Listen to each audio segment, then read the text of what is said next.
மத்தேயு 3ஆம் அதிகாரத்தில் ஒரு சம்பவம் நடக்கிறது உண்டு. அங்கே 2வது வசனத்தை கவனித்தீர்கள் யோவான் ஸ்நானகர் அங்கே வனாந்திரத்திலே ஞானஸ்நானத்தை கொடுத்துட்ருக்கிறாரு. அந்த சம்பவம் தான் இந்த மத்தேயு 3ஆம் அதிகாரத்தில் இருக்குது. யோவான் ஸ்நானகர் வனாந்திரத்தில் என்ன செய்யறாரு? ஞானஸ்நானத்தை கொடுத்துட்ருக்கிறாரு. அப்போது 2ஆம் வசனத்தில் அவர் சொல்கிறாரு, முதல் சத்தம் அவர் பேசுகிறாரு, மனம் திரும்புங்கள், பரலோக ராஜ்யம் சமீபம் என்று சொல்லுகிறார். மத்தேயு புத்தகத்திற்கும் அதுக்கு முன்பு மல்கியா புத்தகத்திற்கும் ஏறக்குறைய ஒரு 400 ஆண்டுகள் எந்த வடிவிலும் கர்த்தருடைய வார்த்தை மக்களுக்கு தீர்க்கதரிசி வழியாக போய் சேரவே இல்லை. தீர்க்கதரிசி மல்கியாவே கடைசி நபர். அதற்கு பிற்பாடு மல்கியாக்கு அப்புறம் மத்தேயு புத்தகத்தில் தான் யோவான் ஸ்நானகர் என்றதான ஒரு தீர்க்கதரிசி தோன்றி அவர் சொல்லுகிறார், முதல் சம்பவம், முதலாவது அவர் சொல்கிற சத்தம் பரலோக ராஜ்யம் சமீபம். அதுக்கு முன்னாடி ஒரு வார்த்தை சொல்கிறாரு, மனம் திரும்புங்கள் அப்படின்னு சொல்கிறார். அப்போ மனம் திரும்புதல் மிக முக்கியமாக இருக்கிறதாக சொல்லுகிறார். அது எந்த நபரை பார்த்து சொல்லுகிறார்ன்றதை கவனிக்க வேண்டியது. ஆல்ரெடி மோசே கொடுத்த நியாயப்பிரமாணத்தை கற்று அதன் பிரகாரமாக வாழ்ந்து கொண்டிருந்தவர்களை பார்த்து சொல்லுகிறார், நீங்கள் மனம் திரும்புங்கள் என்று சொல்லி. ஆல்ரெடி எல்லா கர்த்தருக்கு இட வேண்டிய பலிகள், கர்த்தருக்கு செலுத்த வேண்டிய பண்டிகைகள் எல்லாம் செஞ்சுட்டு இருக்கிறாங்க. அவங்களே பார்த்து தான் அங்கே சொல்கிறாரு, மனம் திரும்புங்கள். அப்போ எதிலிருந்து மனம் திரும்ப சொல்லி யோவான் ஸ்நானகர் சொல்லுகிறார்? நம்பர் 1. நம்பர் 2, அதில் இயேசு கிறிஸ்து சீடர்களுக்கு அவர் அதிகாரம் கொடுத்து அனுப்புகிறார். மத்தேயு 10வது அதிகாரத்திலே நான் சொல்லுகிற சம்பவம் இருக்கிறது. அதிகாரம் கொடுத்து அனுப்புகிறாரு, நீங்கள் போய் பரலோக ராஜ்யம் சமீபமாக இருக்குது என்று சொல்லுங்கள், மனம் திரும்புதலுக்கு ஏற்ற செய்தியை கொடுங்கள் என்று சொல்லுகிறார். அப்போ இயேசு கிறிஸ்துவும் முதல் பிரசங்கம் எப்படி செலுத்த சொல்லுகிறார் என்றால், மனம் திரும்பி அந்த மனம் திரும்புதலுக்கு ஏற்ற பிரசங்கத்தை செய்யும்படி சொல்லுகிறார்.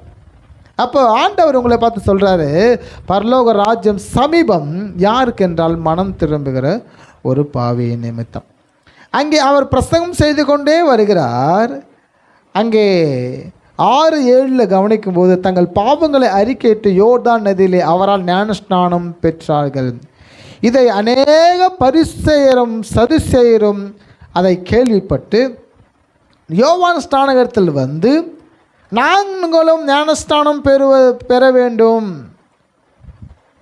என்று அவர்கள் விரும்புகிறார்கள். அப்பொழுது அவர் சொல்கிறாரு, விரியன் பாம்பு குட்டிகளே, வரும் கோபத்திற்கு தப்பித்து கொள்ள உங்களுக்கு வகை காட்டினவன் யார்? இதை தான் நம்ம இன்னைக்கு கவனிக்க இருக்கிறோம்.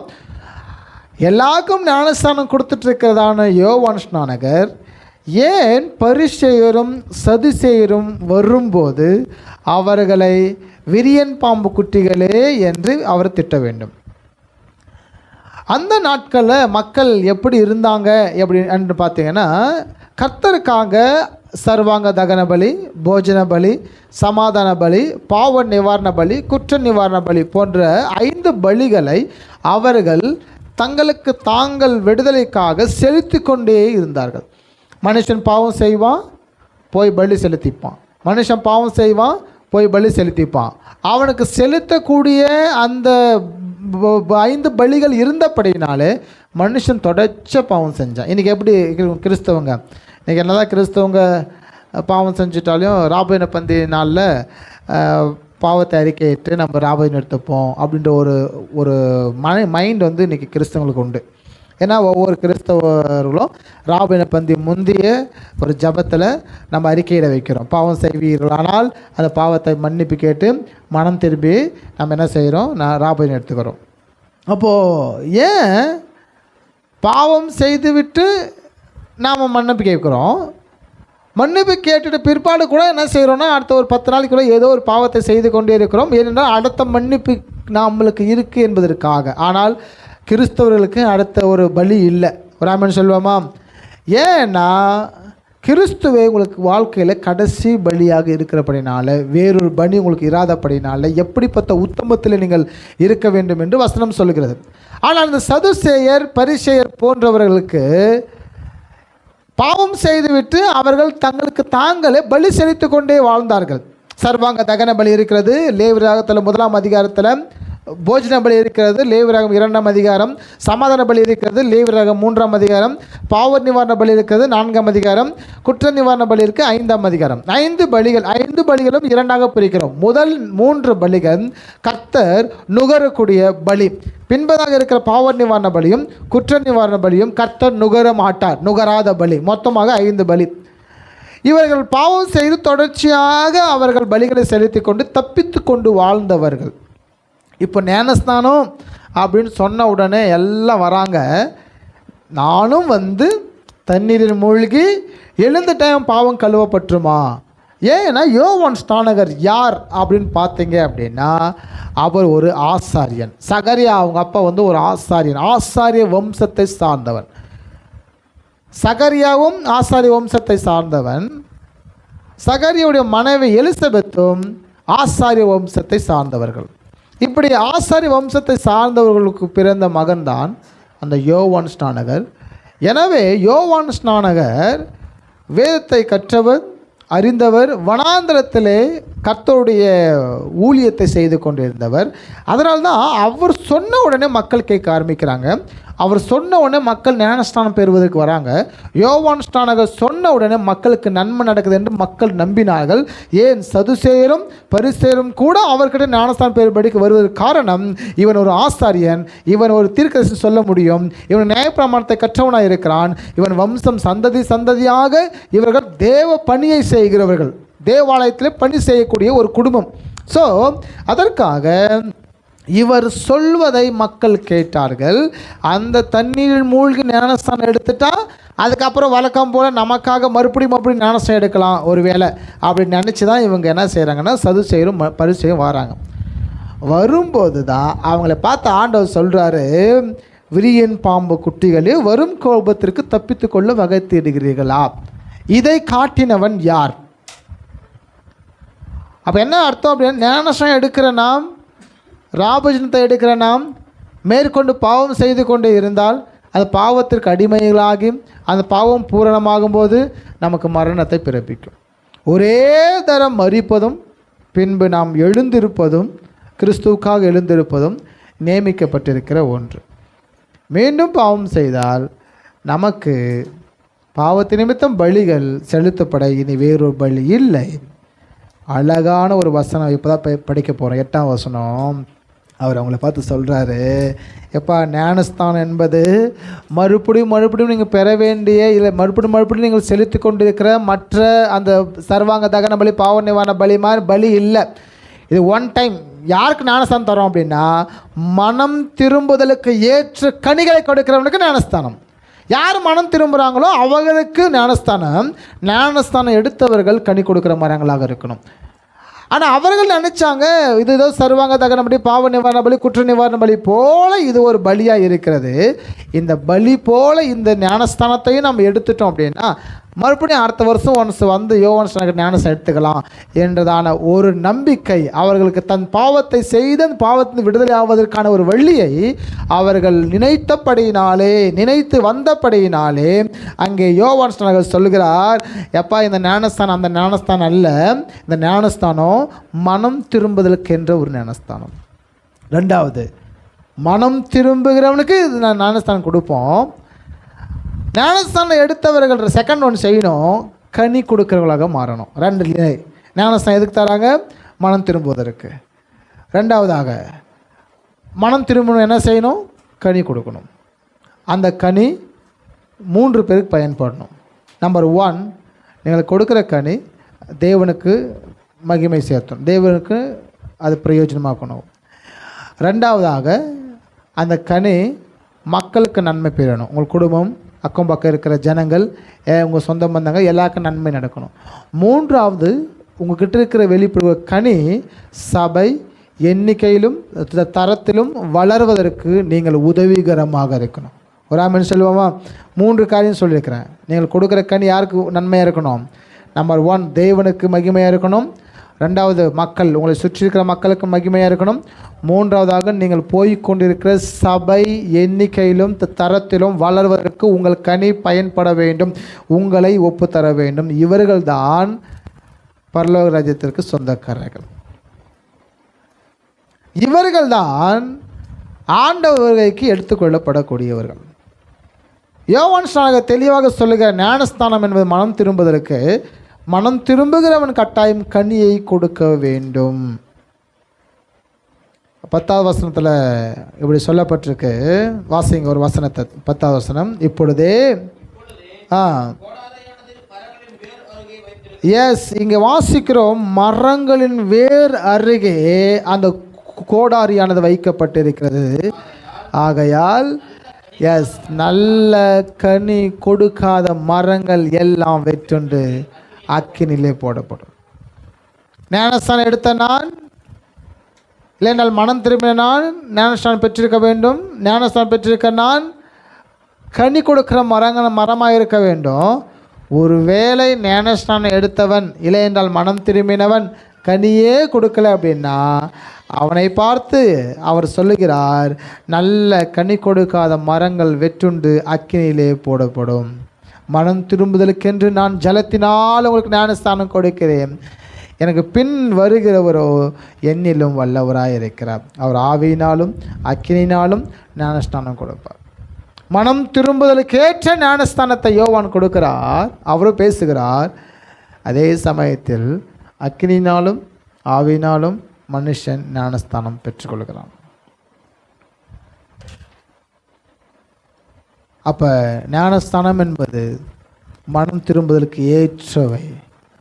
ஞானஸ்தானம் என்பது மீண்டும் தவறு செய்யக்கூடாது என்பதற்காக. ஞானஸ்தானம் என்பது ஒரே ஒரு முறை மனுஷன் பாவத்திற்கு செத்து நீதிக்கு பிழைத்திருக்க வேண்டும்.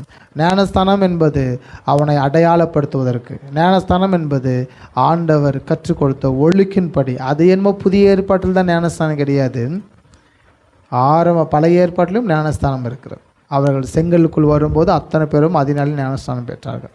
இப்படி பல இடங்களில். அப்போ ஞானஸ்தானம் என்பது அவங்க பாவத்திற்கு நான் மறித்து நீதிக்கு பிழைத்திருக்கிறதுக்கு அடையாளம். இப்போ நீதிக்கு பிழைத்திருக்கேன் என்று சொல்லுகிறவன் எதற்கு அடையாளமாக இருக்கிறான்? எதை வெளிப்படுத்தணும்னா கனி கொடுக்குற மரங்களாக இருக்கும்.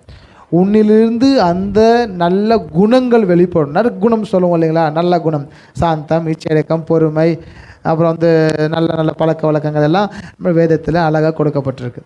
இப்போ இந்த நல்ல குணத்தை நீங்கள் பிரதிபலிக்கணும். பிசாசு இருப்பானா தப்பான குணத்தை வெளிப்படுத்துவீங்க. ஆண்டவங்களுக்குள்ளே இருக்கிற நல்ல குணத்தை வெளிப்படுத்துவீங்க. எதுக்கு பார்த்தாலும் எரிச்சலாக இருக்குன்னா எரிச்சலின் சைத்தான் நமக்குள்ளே இருக்கிறான். எல்லாத்துக்கும் கோபப்படுறோன்னா கோபத்தின் பிசாசு இருக்குது. எல்லாத்துக்கும் முறுமுறுக்குன்னா முறுமுறுக்கும் பிசாசு இருக்கும். அப்போது பிசாசனவன் தான் அதுக்குண்டானவை வெளிப்படுத்தி கொண்டு இருப்பான். அப்போ அந்த கனியை மக்கள் வாங்குகிறாங்க. உங்கள் கோபம், உங்கள் மூர்க்கம், உங்கள் எரிச்சல், உங்களுடைய யாருக்கும் ரெஸ்பெக்ட் பண்ணாத பல காரியங்கள் எல்லாமே உங்கள்கிட்ட வெளிப்பட வெளிப்பட வெளிப்பட வெளிப்பட அதை மக்கள் புசிக்கும்போது மக்களுக்கு நன்மை விளைவிக்காமல் மக்களுக்கு மிகப்பெரிய ஒரு சுமையாக நம்ம இருக்கிறோம். ஒருவேளை தேவனுக்காக இருக்கலாம், ரெண்டாவது நான் சொன்ன குடும்பம் சம்மந்தப்பட்ட உறவினர்கள் இருக்கலாம், மூணாவது சபையாக இருக்கலாம். உங்கள்கிட்ட என்ன வெளிப்படுதுன்னு கவனிங்க. நான் என்னிலிருந்து வெளிப்படக்கூடிய ஒன்று கனி கொடுக்கிற மரங்களாக நான் இருக்க வேண்டும். அந்த கனி தேவன் புசிக்க வேண்டும். அந்த கனி நிமித்தம் மக்கள் நன்மை பெற வேண்டும். அந்த கனி நிமித்தம் சபை பக்தியிலும் தரத்திலும் பக்தியிலும் எண்ணிக்கையிலும் வளர வேண்டும். இல்லை என்றால் அழகாக வசனம் சொல்லுகிறது, வளர விடுங்கள் என்று சொல்லுகிறார். ஒருவேளை உடனே அன்னைக்கு எலிசா காலத்தில் பார்த்தீங்க அப்படின்னா அவருடைய சிஷ்யம் ஒருத்தங்கிறாரு. உடனே அந்த நாகமான் குஷ்டரோகம் நீங்கிடுச்சு ஆஃபரிங் தராரு எலிசாக்கு. எலிசா வாங்கலை, நோ வேண்டாம் அப்படிங்கிறார். நாகமான் போயிட்டார். உடனே எலிசாவுடைய அசிஸ்டண்ட் ஓடுறாரு, ஊழியக்காரன் ஓடி போய் கேட்குறாரு, எலிசா உங்ககிட்ட என்ன கேட்டார்? அந்த காணிக்கை தரும்படி கேட்டார். நாகமான் கொடுத்துட்டாரு. எலிசா வாங்கிட்டு வந்து வீட்டில் ஒழிச்சு வச்சுக்கிறாரு. சாரி, எலிசாவுடைய அசிஸ்டண்ட்டு. அப்போது அங்கே எலிசா சொல்கிறாரு, நாகமானுக்கு நீங்கின அந்த குஷ்டரோகம் இந்த அவனுடைய ஊழியக்காரனுக்கு வந்தது, வீட்டில் எல்லாருக்கும் வந்ததுன்னு பார்க்கும். அப்போ உடனுக்குடன் நடந்தது. இன்றைக்கி ஏன் உடனுக்குடன் நடக்கிறது தெரியுமா? அன்றைக்கி ஆசிரியப்பு கூடாத மக்கள் இஸ்ராயேல் மக்களுக்கு உடனுக்குடனே பிரச்சனை நடந்தது.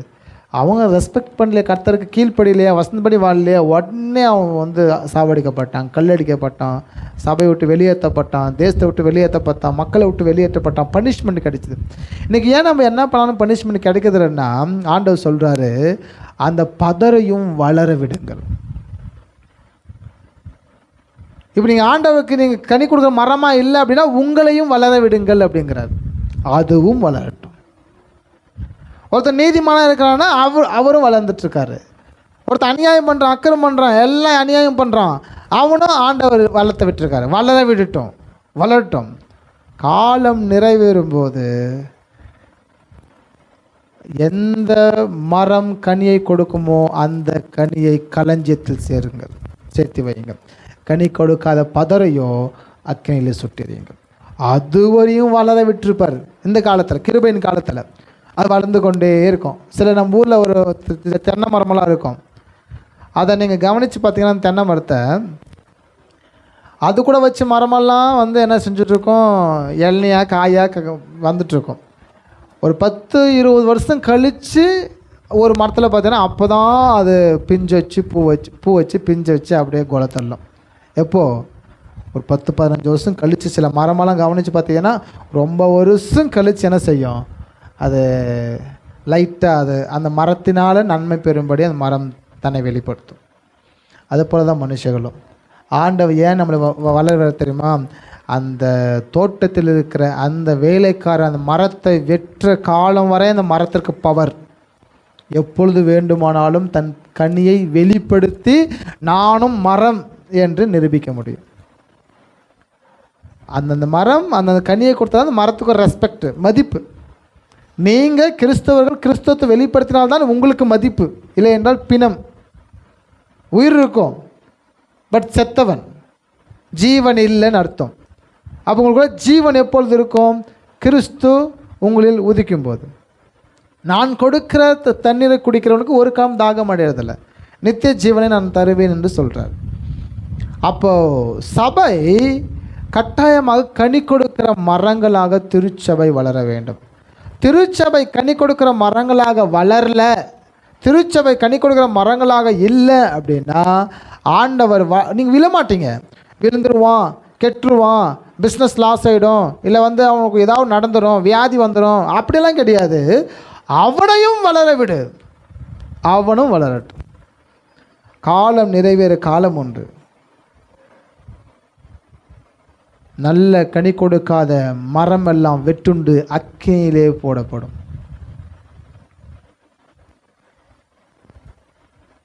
அப்போ நல்ல மரங்களாக